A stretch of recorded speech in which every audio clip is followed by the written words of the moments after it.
Bismillahirrahmanirrahim. Assalamualaikum warahmatullahi wabarakatuh.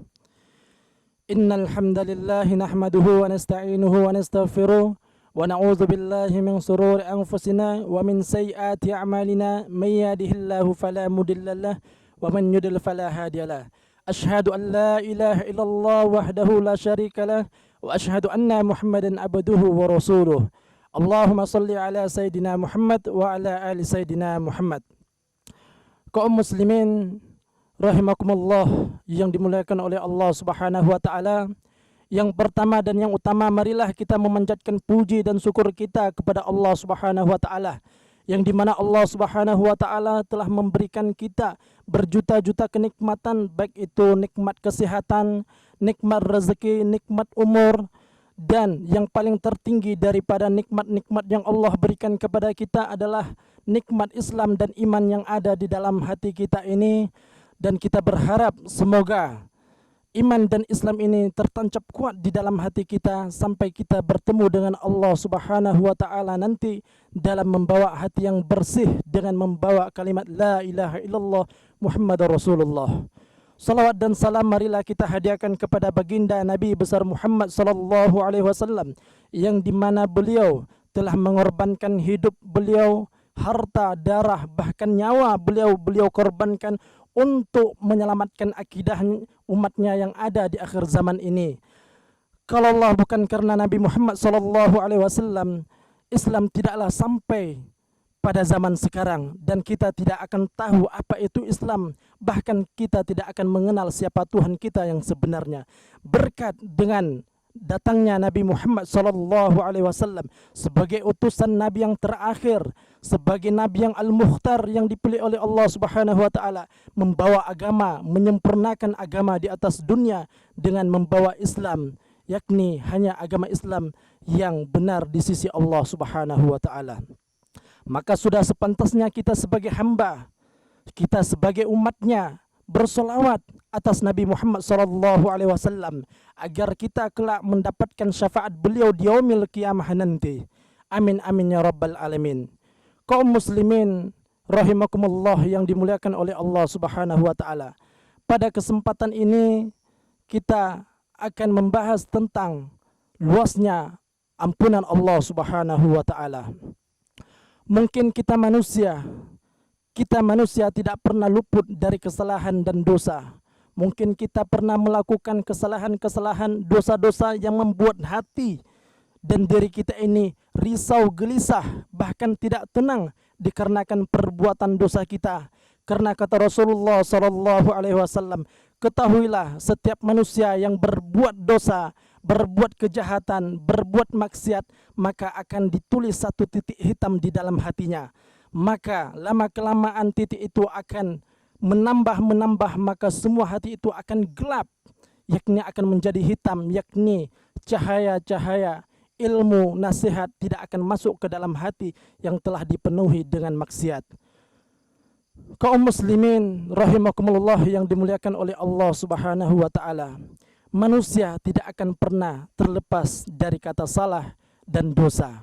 Maka daripada itu, kita yang pernah berbuat kesalahan, yang pernah berbuat maksiat, yang pernah berbuat dosa, jangan sesekali kita berputus asa dalam menggapai rahmatnya Allah Subhanahu wa taala. Sesungguhnya Allah itu Maha Pengampun lagi Maha Penyayang. Sesungguhnya hanya orang-orang yang ingin bertobat kepada Allah Subhanahu wa taala yang hanya mendapatkan ampunan dari Allah Subhanahu wa taala. Allah Subhanahu wa taala menjelaskan di dalam Al-Qur'an, di dalam surah Al-Zumar ayat 53 yang berbunyi, A'udzubillahi minasyaitonirrajim, bismillahirrahmanirrahim.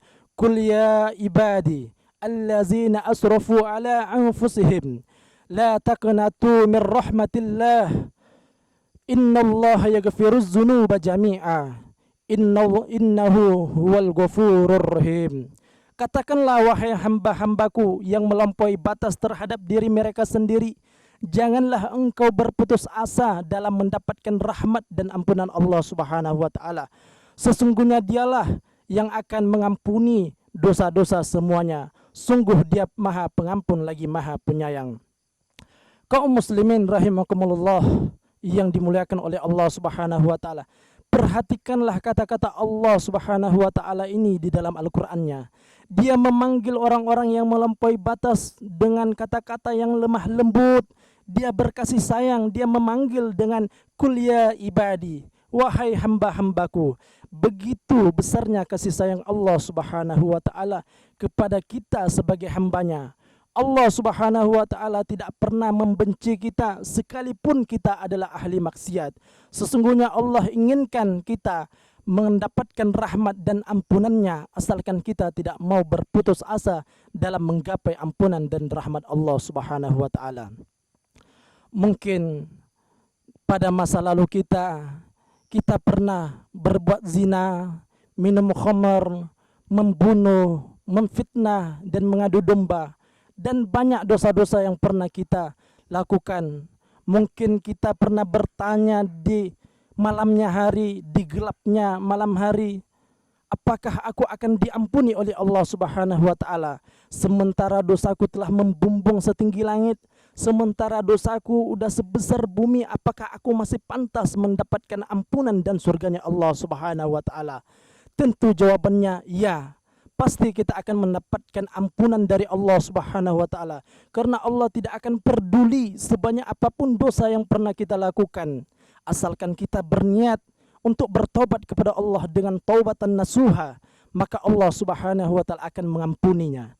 Sebagaimana dijelaskan di dalam hadis Rasulullah sallallahu alaihi wasallam, dan ini terdapat di kitab Arba'in An-Nawawiyah di hadis yang ke-42 dari Anas radhiyallahu anhu, Rasulullah sallallahu alaihi wasallam bersabda, sesungguhnya Allah Subhanahu wa taala berfirman, wahai hambaku, wahai anak Adam, jika engkau datang kepadaku dengan membawa dosa sebesar bumi dan engkau meminta ampun kepadaku, niscaya aku akan mengampunimu, kata Allah Subhanahu wa taala. Seandainya engkau datang kepadaku membawa dosa sebesar bumi dan engkau minta ampun kepadaku, niscaya aku akan mengampunimu, kata Allah Subhanahu wa taala. Bayangkan, Allah tidak memandang sebesar apapun dosa kita, asalkan hati kita ikhlas, tulus untuk bertobat kepada Allah Subhanahu wa taala, itu semua akan diampuni oleh Allah Subhanahu wa taala asalkan kita tidak berbuat syirik kepada Allah Subhanahu wa taala. Kaum muslimin rahimakumullah yang dimuliakan oleh Allah Subhanahu wa taala, dalam hadis yang telah kami sampaikan tadi dan dari ayat yang telah kami sampaikan tadi, bisa kita ambil kesimpulannya bahwasanya ampunan Allah Subhanahu wa taala amatlah luas bagi orang-orang yang ingin mendapatkan ampunan dan ridhonya Allah Subhanahu wa taala. Tidak ada kata terlambat, wahai saudara-saudaraku. Jika itu adalah dosa di masa lalu kita, mungkin saat ini masih ada kesempatan dan waktu. Inilah waktu kita untuk memperbaikinya dengan berbuat amal-amal kebaikan, bertobat kepada Allah Subhanahu wa taala. Mudah-mudahan tobat kita diterima di sisi Allah Subhanahu wa taala. Sesungguhnya Allah mencintai seorang ahli maksiat yang rendah hati dan ingin bertobat ketimbang seorang ahli ibadah tetapi sombong dengan ibadahnya. Mudah-mudahan tausiah singkat ini bermanfaat bagi kita semua, khususnya kepada saya yang membawanya dan umumnya kepada kita semua kaum muslimin yang ada di seluruh dunia. Bermanfaat kepada kita semua dan merupakan amal jariah kita nanti di yaumil qiyamah. Amin amin ya rabbal alamin. Akhirul kalam, wabillahi taufiq wal hidayah. Assalamualaikum warahmatullahi wabarakatuh.